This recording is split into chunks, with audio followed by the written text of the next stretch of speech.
How you doing? Max Rich here with Totally Electric Guitars. Today I'm going to teach you a little bit about tuning, and specifically like tuning by ear. It's something that I think goes, unused a lot of the times because of technology, right? Everybody's got a tuner. It's just a real simple thing. You can have it on your phone, you can have a pedal, you can have like a little extra like rack device. You can have all kinds of tuners. But there really is no substitute for being able to tune with your ear. And the reason for that is, if we're going to be musicians, then we have to really kind of train our ears and hone our ears to hear different sounds and the differences between certain sounds. Maybe it's the same pitch and that pitch sounds different. Like for example, if I play the same note on the guitar on two different strings, you'll be able to hear the difference. For example,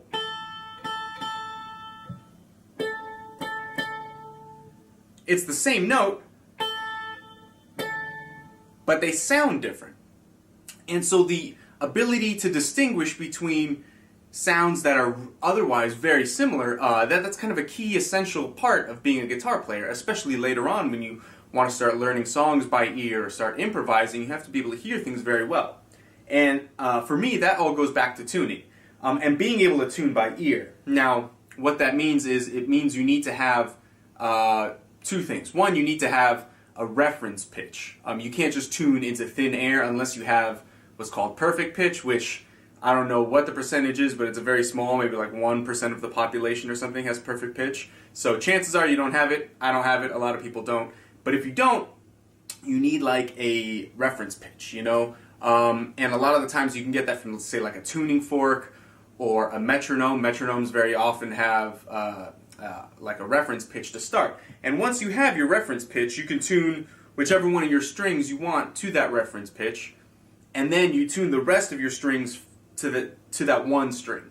And the number one advantage that has over tuning to a tuner is that a lot of the times for players who aren't professionals or who don't slave over their gear to make sure their gear is in perfect condition, a lot of the times you have an issue with your gear where what's called intonation is off, which means if I play, say, an open E string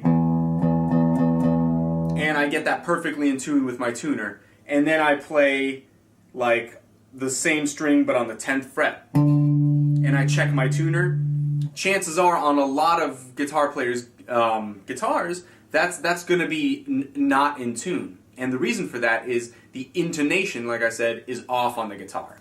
So the best thing that you could possibly do, even if you have bad intonation, is tune your guitar to itself, so that even if your intonation is off, you'll be in tune with the other strings on the guitar, rather than some like perfect device like a tuner that doesn't account for variations in intonation. So when learning how to tune by ear, you really, it opens up a variety of skills. You learn how to hear properly, you learn how to hear distinctions between the same pitch, or even better, different pitches, and you learn how to kind of treat your gear in the best way that suits it, in the way that suits your guitar the best. If your guitar is not intonated properly, you can still tune it to itself to make it sound good when you play, so that you're still in tune. And being in tune is a very key element of being a guitar player, so let me help you guys get in tune. So follow me, and I'll teach you how to do that by ear.